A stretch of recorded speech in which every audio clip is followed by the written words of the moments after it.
Hola, ¿cómo están? Bienvenidos a la clase de hematología. Hoy vamos a hablar sobre la diferenciación celular. ¿Ya? Es importante, esta diferenciación celular es muy importante, es uno de los parámetros del hemograma que vamos a llegar a realizar, ¿ya? Y se refiere a la diferenciación de cada tipo de célula de la serie blanca. Ya, entonces vamos a empezar a reconocer cada una de ellas, vamos a ver su función y vamos a también hablar sobre la interpretación de los resultados. Para empezar, ya las células diferenciadas se denomina así a todas las células maduras, ya que han salido de la médula ósea. Entonces sabemos que todas las células sanguíneas se originan en la médula ósea. Y una vez que allá se originan, una vez que se originan las células en la médula ósea, salen a torrente sanguíneo o a sangre periférica ya especializadas, ya todas maduritas, ya destinadas a cada una de ellas con sus diferentes funciones. Entonces no puede salir células inmaduras. Hay casos, sí, que salen células inmaduras en torrente sanguíneo, pero ahí lo tenemos a nuestro sistema inmunológico que se encarga de agarrar y eliminarla a esa célula inmadura. Porque no nos olvidemos que las células inmaduras no van a llegar a cumplir su función como una célula madura. Entonces, el sistema inmunológico es como un control, como una aduana ahí, que va viendo. Una célula inmadura sale de la médula ósea a sangre periférica, entonces el sistema inmunológico los va revisando, los va evaluando a cada una de ellas, ¿ya? Para que en torrente sanguíneo no quede una célula inmadura. Entonces, la captura cuando se trata de células inmaduras y lo lleva directamente al vaso para ser eliminado. Entonces, por eso no podemos llegar a apreciar con mucha frecuencia y tampoco números elevados de células inmaduras en torrente sanguíneo. Alguna vez en frotis sanguíneo vamos a observar una célula inmadura, entonces no es significativo, no es un mal diagnóstico, no es un mal pronóstico para el paciente. Pero si llegamos a observar más de 2, 3, 4, 5 células inmaduras durante el recuento celular, ahí sí debemos reportar la presencia de células inmaduras, ¿ya? Entonces, lo que nosotros vamos a hacer es el recuento de todas las células maduras que están presentes en torrente sanguíneo. Sabemos que la sangre está constituido ya de una parte sólida, la cual está también constituido de los eritrocitos o la serie roja, también llamado glóbulos rojos. Tenemos la serie blanca o glóbulos blancos, ¿ya? Y finalmente está constituido por las plaquetas. Los glóbulos rojos, su función principal es el intercambio de oxígeno. Entonces ellos se encargan de agarrar, llegar hasta los alvéolos pulmonares, capturar oxígeno, ya con la hemoglobina que tiene, y lo lleva hasta la última parte de nuestro cuerpo. Entonces allá llega, libera el oxígeno, captura dióxido de carbono y vuelve a los alvéolos pulmonares a liberar el dióxido de carbono para que nosotros podamos eliminar. Entonces esa es su función principal de este eritrocito. Ellas siempre van a estar de color rojito porque contienen la hemoglobina. La hemoglobina es el pigmento rojo que le da la coloración a este eritrocito, ¿ya? Ellos siempre van a estar de forma cóncava. O sea, es un huequito como la llantita de la movilidad, así como un platito hondo más o menos, como el vidrio de reloj, cóncavo. Y esta forma queda porque resulta que este eritrocito, al ser fabricado, al ser sintetizado en la médula ósea, ella cuando está en forma inmadura, tiene núcleo. Y cuando termina su maduración, este eritrocito agarra y libera su núcleo. Entonces, al liberar ese núcleo, acá en medio queda ese huequito, ¿ya? Por eso llega a optar esa forma cóncava. Y en torrente sanguíneo los observamos a los eritrocitos maduros, ¿ya? Vamos a llegar a observar eritrocitos inmaduros. ¿En qué caso? Por ejemplo, en un recién nacido, es típico que encontremos sí o sí hasta un 8-10% de eritrocitos inmaduros. Entonces, reportamos como presencia de eritroblastos.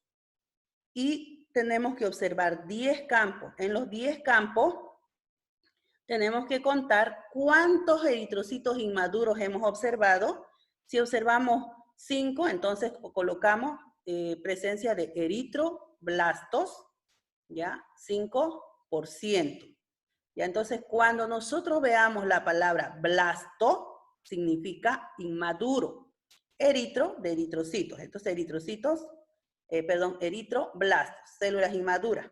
En ese caso, es normal encontrar eritroblastos en sangre periférica, ya en un recién nacido. Sí o sí observamos ahí.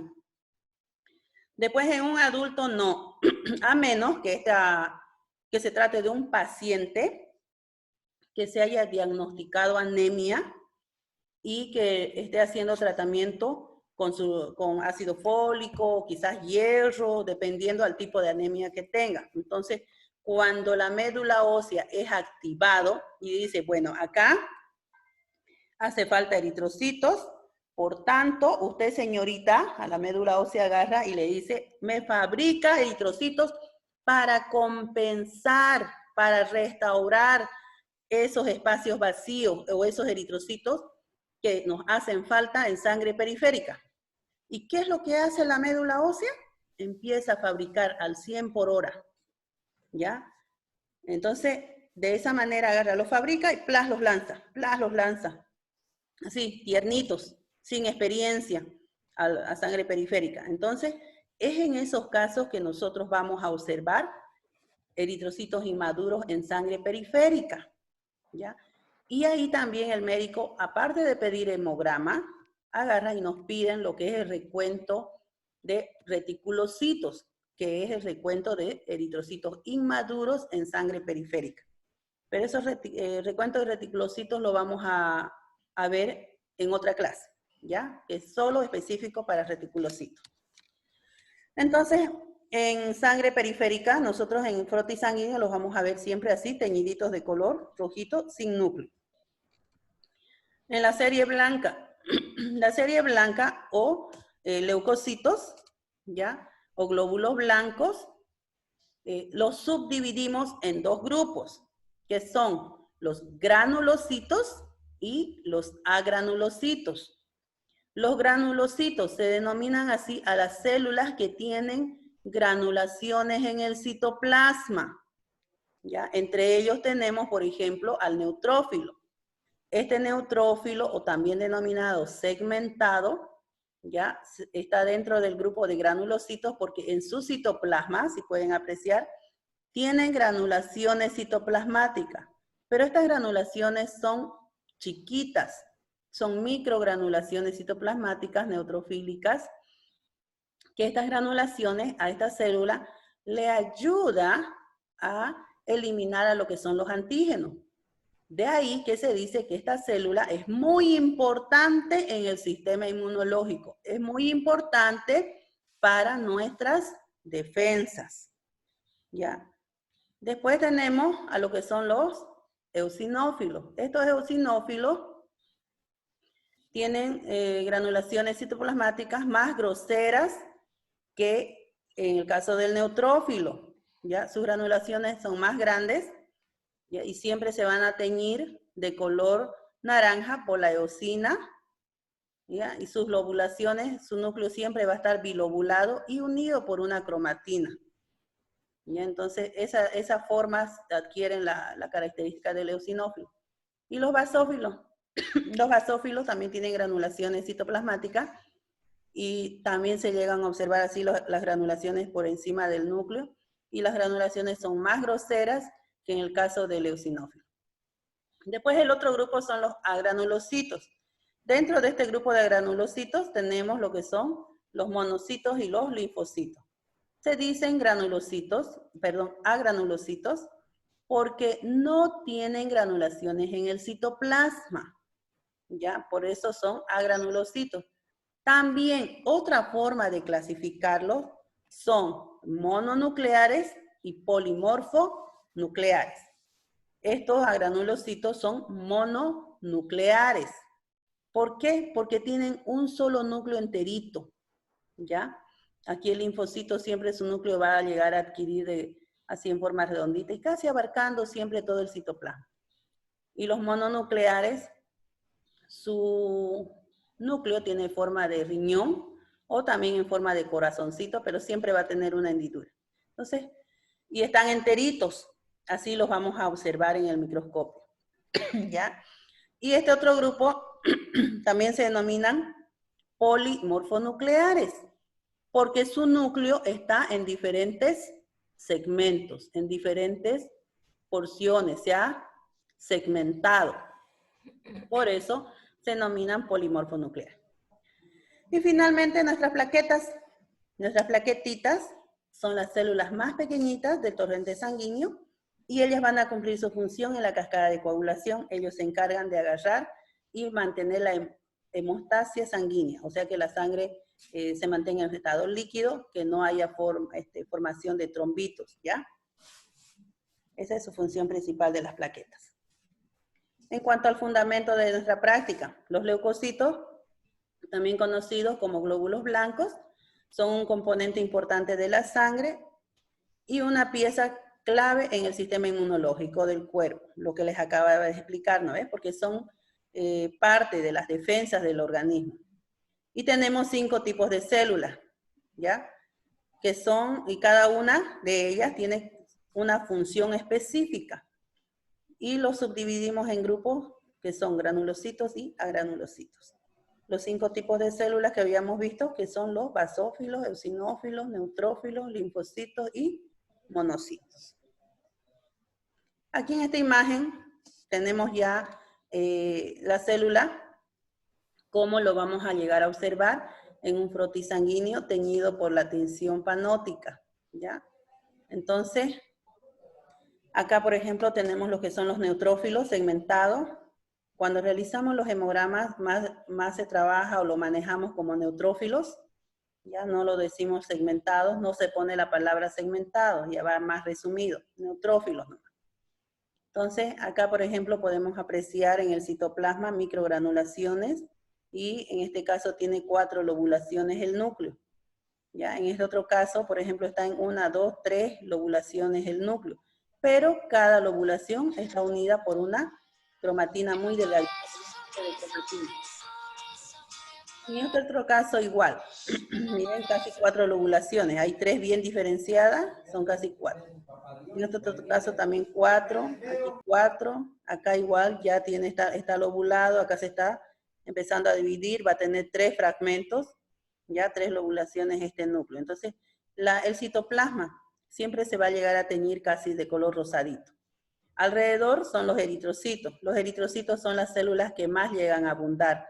Vamos a ver en cada campo mayor cantidad de eritrocitos y poco número de células blancas, ¿ya? Entonces, ellos, miren, casi son del mismo tamaño que los eritrocitos, de 7 a 8 micras.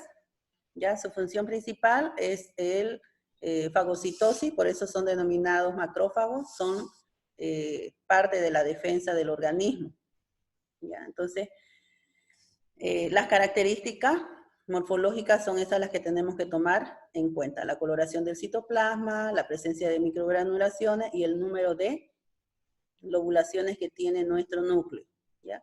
Vamos a ver en algunos casos donde haya células neutrofílicas de mayor tamaño, más grande, y sus núcleos están lobulados hasta en 8 lobulaciones. Entonces, de ahí decimos que los neutrófilos pueden tener de 3 a 8 lobulaciones. ¿Ya? Cuando observamos las células grandes que tengan más de 5 lobulaciones, se los debe reportar y en porcentaje.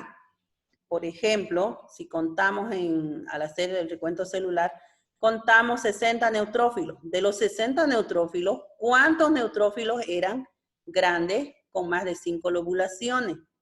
Suponemos que hemos contado 8, entonces 8% de neutrófilos, ¿ya? De esa manera sacamos el porcentaje. Los valores de referencia de los neutrófilos, ¿ya? Estos valores de referencia son de 65 a 75%.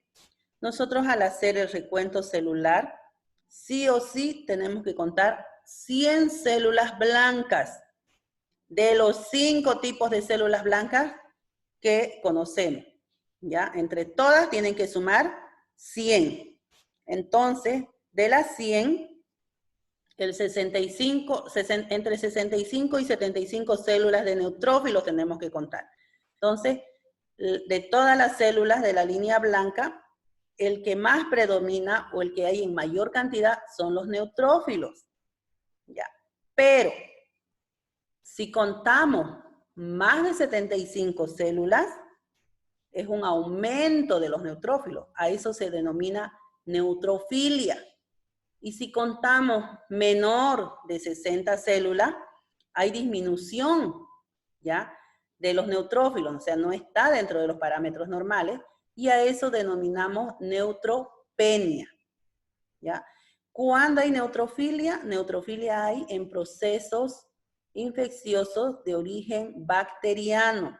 No nos olvidemos que son células macrófagas. Van a eliminar a lo que son los antígenos. Es por eso que cuando hay una invasión de bacterias, entonces la médula empieza a sintetizar, empieza a fabricar más neutrófilos. Las bacterias, por ejemplo, se multiplican cada 15 segundos, ¿no ve? Entonces ellos rapidito, la médula va a empezar a fabricar y fabricar tan rápido los neutrófilos porque dice, bueno, aquí hay invasión de antígenos y requerimos más soldados. Entonces, por eso la médula empieza a fabricar, que da miedo, al 100 por hora, los neutrófilos. De ahí que hay la consecuencia que la médula empieza a sintetizar, fabrica neutrófilos y antes que madure, antes de que le dé su función de macrófago, lo saca a torrente sanguíneo. De ahí que podemos observar en torrente sanguíneo lo que son los famosos callados. ¿Ya? Estos calladitos también son denominados neutrófilos en forma de callado. Estos callados es la misma célula que el neutrófilo, pero esta en forma de callado es una célula inmadura. Es por eso que en sangre periférica casi no observamos estos callados. Sus valores de referencia es de 0 a 1%. Pero si mi paciente, si las bacterias han llegado a torrente sanguíneo, mi paciente está en una sepsis, ¿ya? Sepsis se dice cuando ya las bacterias han invadido a torrente sanguíneo y está en todo el organismo de la persona. Ahí sí podemos observar células inmaduras en sangre periférica, de un 8, 10, 15, hasta 20%, 20 células de callado. Y eso es un mal pronóstico para el paciente. Eso significa que su infección está grave de paciente, ¿ya? ¿Cuál es la diferencia entre los neutrófilos maduros e inmaduros? Como se trata de la misma célula, tiene el mismo tamaño, se va a teñir del mismo color, ambas células, solo que el núcleo no va a estar polisegmentado en lobulaciones. El núcleo va a estar enterito. Aquí arriba podemos apreciar, miren, que hay 4 lobulaciones y aquí abajo está enterito. Estos núcleos de los callados vamos a observarlos siempre en forma de C, ¿ya? O una C volcadita. Otra en forma de S. Esta tiene forma de S, solo que lo estamos viendo de otro ángulo. Esta en forma de C. Aquí recién está queriendo salir un lóbulo, fragmentarse un lóbulo, pero todavía el núcleo está enterito. Entonces lo tomamos en cuenta como un callado, no está dividido. Acá en forma de S, miren, es la forma característica que se observa el núcleo de la célula. Y acá en forma de, como un signo de un infinito. moviendo el microtornillo del microscopio, vamos a poder diferenciar bien el margen del núcleo, ¿ya? Entonces, acá igual en la imagen podemos apreciar de que nuestro núcleo está uniforme y no tiene segmentaciones, ¿ya? De esa manera las clasificamos como callados y el otro, cuando se tratan de células maduras, neutrófilos, ¿ya? No los reportamos como neutrófilos en callado. Callado o neutrófilos, así, más resumido. Después la otra célula que vamos a llegar a apreciar son los linfocitos. Estos linfocitos son mononucleares porque su núcleo está enterito, siempre lo vamos a ver así, bien redonditos o medio baladitos, ¿ya? Va a abarcar casi todo el citoplasma del núcleo, el núcleo abarca casi todo el citoplasma de la célula, ¿ya? Algunas veces no se puede diferenciar entre el citoplasma y el núcleo. Quizás 1 milímetro es lo que, pequeñito es el lugar donde podemos diferenciar el núcleo. Para eso movemos siempre el microtornillo del microscopio. Estas células, los linfocitos, se llegan a teñir así de color celestito, el citoplasma, siempre ese es su color característico con el panótico. Y el núcleo, porque es la parte ácida, se llega a teñir con el azul de metileno, ¿no ves? No nos olvidemos el pH de los colorantes, que ya habíamos hablado, que el azul de metileno tiene el pH básico y va a llegar a teñir toda la parte ácida de la célula. Y es por eso que se llegan a teñir así de color violeta, ¿ya? Por el azul de metileno. También vamos a apreciar linfocitos, ¿ya? Donde observemos que el citoplasma es de color más azul intenso. En este caso, miren, está de color celestito, pero en la anterior figura que les mostré, nuestro linfocito está más intensamente oscuro, así, este azul oscuro, ¿ya? Cuando observemos los linfocitos así, con el citoplasma de color azul oscuro, son o se tratan de linfocitos activos.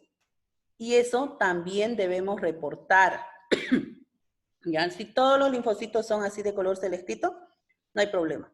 Pero si el linfocito tiene el citoplasma azul intenso, se reporta. Y en porcentaje, ¿ya? Igual si nosotros contamos 30 linfocitos, de los 30 si hemos visto 2 linfocitos activos, entonces reportamos 2% de linfocitos activos, ¿ya? Eso quiere decir que quizás el paciente está cursando por un proceso de origen viral. Igual en estas células sí hay aumento. Sus valores de referencia es de 35 a 45. Si hay mayor cantidad de los valores de referencia, se denomina linfocitosis, y si hay menor cantidad, linfopenia. Estas células, estos linfocitos, se elevan en casos infecciosos de origen viral. Entonces, en nuestro recuento celular, si mi paciente tiene o está cursando por un proceso viral, va a aumentar los linfocitos y automáticamente disminuye la cantidad de neutrófilos. Y si es de origen bacteriano, aumenta los neutrófilos y automáticamente va disminuyendo la cantidad de linfocitos, ¿ya? La otra célula que vamos a llegar a observar son los monocitos. Estos monocitos son las células más grandes, las hermanitas de mayor tamaño, que llegan a medir hasta 20 micras. El citoplasma siempre se llega a teñir medio azulito, o perdón, medio celeste a rosado. Aquí miren, podemos apreciar que es medio rosadito. Entonces es totalmente diferente al citoplasma del linfocito. El núcleo siempre va a adquirir la forma de un corazón o la forma de un riñoncito, ¿ya? El citoplasma lo vamos a observar de mayor tamaño que en el caso del linfocito. Entonces no hay cómo confundirse el linfocito con el monocito. Aparte de eso, que el núcleo también se tiñe más, de un color más bajito que el caso del linfocito. En el citoplasma de los monocitos siempre vamos a ver las vacuolas, ¿ya? Estos como burbujas de aire. Es otra característica por las cuales vamos a llegar a diferenciarlo. Podemos llegar a observar también linfocitos grandes que se asemejan a un monocito, pero las tenemos que diferenciar por la coloración y las vacuolas presentes en el citoplasma. Si mi linfocito es grande, igual el núcleo va a ir creciendo y el citoplasma se observa de menor tamaño. Ya, entonces vamos a poder apreciar así la diferenciación. En este caso, miren, en este linfocito se observa el citoplasma de mayor tamaño, pero la coloración, no nos olvidemos, es celeste y el otro más tira a un violeta, a un rosadito, ¿no ves? Entonces, esas son las diferencias entre el monocito y el linfocito. Otra de las células que observamos en torrente sanguíneo con frecuencia son los eosinófilos. Estos eosinófilos también pertenecen al grupo de los granulocitos porque tienen granulaciones citoplasmáticas. Estas granulaciones son mucho más groseras que los neutrófilos, ¿ya? Los neutrófilos tienen microgranulaciones y los eosinófilos, sus granulaciones son más grandes. Y siempre se van a teñir de color naranja por la eosina. Su núcleo, ¿ya? Su núcleo siempre va a estar bilobulado, o sea, en dos lobulaciones. Los vamos a ver como un par de lentecitos, ¿ya? Y siempre unidos por una cromatina. Acá igual, miren, dos lobulaciones. O a veces va a simular como si fuera un audífono, ¿ya? Pero su morfología, su característica es que siempre se tiñen de color naranja y las granulaciones son bien groseras. Entonces no podemos agarrar y llegar a confundirnos con un neutrófilo. La diferencia es bien notoria. Estos eosinófilos no se encuentran en alta cantidad en sangre periférica como el caso de los neutrófilos, ¿ya? Sus valores de referencia son hasta 5 células, ¿ya? Y si hay más, se denomina eosinofilia, y entonces estas células aumentan la cantidad en procesos alérgicos o también en procesos parasitarios. Ya dentro de los parásitos tenemos los helmintos y los protozoos, ¿no es? Los helmintos son los que tienen la capacidad de producir una eosinofilia, aumento de los eosinófilos. Los protozoos no tienen esa misma capacidad que los helmintos, ¿ya? Entonces, si vemos presencia de eosinófilos en torrente sanguíneo con un número aumentado, o sospechamos de una parasitosis o sospechamos de un proceso alérgico, como en un asma alérgico, o el paciente que haya venido, que esté con alergias en la piel, que esté notorio, o sienta picazón en la garganta tipo alergia, o cuando cambian de clima, ¿no? Entonces, en esos casos se utilizan, o vemos aumento de predominio de los eosinófilos, ¿ya? Finalmente tenemos lo que son los basófilos. Estos basófilos también son del grupo de los granulocitos, porque tienen granulaciones en el citoplasma. Las granulaciones en este caso son mucho más groseras, o sea, son mucho más grandes que en el caso de los eosinófilos. En el caso de los basófilos, sus granulaciones citoplasmáticas se tiñen de color azul-violeta, porque son de pH ácido, ¿ya? No es como pH básico como en el caso de los eosinófilos. Entonces, hay una gran diferencia en cuanto a la coloración de la célula. El citoplasma siempre se va a llegar a teñir así medio violeta, que tira rosado, ¿ya? Su núcleo va a estar polilobulado, ¿ya? Este tipo de células es muy rara vez encontrar en torrente sanguíneo. De 0, sus valores de referencia es de 0,1 a 1%. En cuanto a los materiales que vamos a llegar a utilizar dentro del laboratorio para realizar esta práctica, vamos a trabajar como muestra, vamos a tomar sangre total con anticoagulante, con EDTA. Mezclamos homogéneamente, ¿ya? Y hacemos un frotis sanguíneo en un portaobjeto. Después vamos a utilizar lo que son las micropipetas para medir el volumen, ¿ya?, de la muestra para hacer nuestro frotis sanguíneo. Microscopio para hacer la lectura. Tinción panóptica para teñir nuestro frotis. Aceite de inmersión para llegar a observar nuestro frotis en el microscopio. Ya no nos olvidemos que el aceite de inmersión también tiene la función de un lente. O sea que tenemos el objetivo en el microscopio, que es un lente. Tenemos los oculares, que también aumenta el grado para poder observar. Ay, perdón. Y finalmente el aceite de inmersión también nos aumenta. Tenemos el contador. Aquí el contador, ya, también llamado piano, para contar el tipo de células y el número de células que estamos llegando a apreciar. Enfocamos nosotros con el objetivo de 100, y acá, por ejemplo, en el primero tenemos lo que son los basófilos, apretamos la tecla y automáticamente acá en la pantalla marca 1. ¿Ya? Igual con los eosinófilos, neutrófilos, linfocitos y monocitos. Al final, en la última pantalla, donde dice total, muestra la sumatoria de todas las células. ¿Ya? A medida que vamos a ir recorriendo los campos, vamos a ir apretando las teclas del tipo de célula que estamos llegando a observar. Y una vez que llega al 100% en el total, tiene su timbre, este pianito, y toca como una campanita. Entonces ahí sabemos que ya hemos completado las 100 células. ¿Ya? Entonces después registramos, ya, en el reporte del hemograma, cuántos neutrófilos, cuántos eosinófilos hemos visto, cuántos linfocitos hemos contado. Para contar nuestra siguiente plaquita, agarramos del tornillito y retrocedemos o lo llevamos a cero nuevamente el pianito. Microscopía. El manejo del microscopio aquí es muy importante. No nos olvidemos que estamos realizando o vamos a ver una muestra teñida. Y cuando realizamos muestra teñida, lo que hacemos es condensador arriba y diafragma totalmente abierto. No nos olvidemos que el diafragma es como una puertita que permite atravesar la luz para poder observar nuestra muestra. ¿Ya? Entonces, cuando observemos muestras frescas, como un coproparasitológico, un sedimento de orina, entonces eso, en ese caso es condensador abajo. Entonces, muestras frescas, condensador abajo y diafragma semiabierto. Muestras teñidas, condensador arriba y diafragma totalmente abierto. ¿Ya? Eso no nos olvidemos. Microscopía en el examen de grado es muy importante porque les van a evaluar.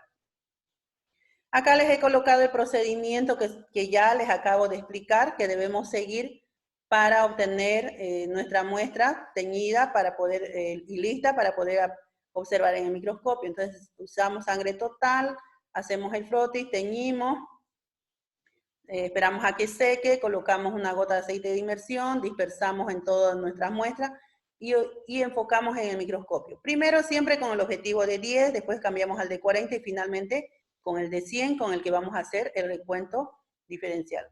Acá para recordar tenemos nuestro frotis sanguíneo.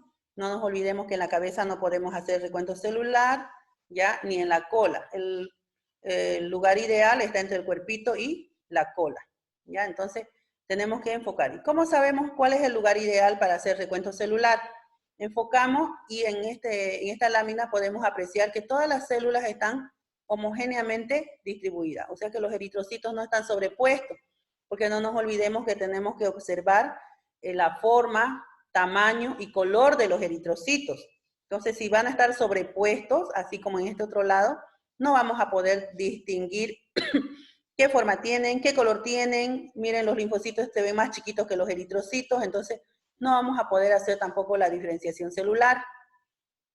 Entonces acá, aquí como en esta otra lámina de la izquierda, tiene que estar bien distribuida, ya, toda nuestra célula y podemos apreciar y de buen tamaño todas las células, ya, y poder distinguir el tipo de célula que estamos observando. Aquí tenemos un enfoque con el objetivo de 10, que se ven de lejos las células bien chiquitas y poco a poco vamos a ir aumentando hasta que lleguemos con el objetivo de 100. En este caso estamos viendo un eosinófilo, ya, el resto de las células son eritrocitos. Ya, aquí miren, el citoplasma está bien teñidito de color naranja, el núcleo bilobulado, entonces se trata de un eosinófilo. En este otro caso, el citoplasma está medio rosadito, tiene una hendidura el núcleo, entonces se trata de un monocito. Aquí podemos apreciar eritrocitos crenados, miren, con puntitas. Entonces, cuando observemos estos eritrocitos crenados, tenemos que buscar otros campos. Si en todos los campos hay eritrocitos crenados, reportamos la presencia de eritrocitos crenados. Pero si en un campo hay, en otro no hay, en otro no hay, entonces quiere decir que esta crenación de estos eritrocitos se ha producido por procesos mecánicos, ya, físicos. No es que el paciente tenga en torrente sanguíneo eritrocitos crenados, sino al momento de hacer el frotis sanguíneo, si lo hemos hecho muy rápido, con una velocidad muy ligera, entonces eso hace que estos eritrocitos lleguen a crenarse. Entonces en este caso no reportamos, ¿ya? Después, estos eosinófilos habíamos dicho que es la célula más sensible, la más delicadita, que si hacemos fuerte nuestro frotis sanguíneo, vamos, aparte de observar eritrocitos crenados, vamos a observar los eosinófilos lisados, rotos. Entonces, si observamos eosinófilos lisados, el núcleo, por ejemplo, por un lado, las granulaciones está toda distribuida, igual los tomamos en cuenta, porque no significa que el paciente tenga en torrente sanguíneo eosinófilos lisados, sino que sean rotos, sean lisados durante el procedimiento del frotis sanguíneo.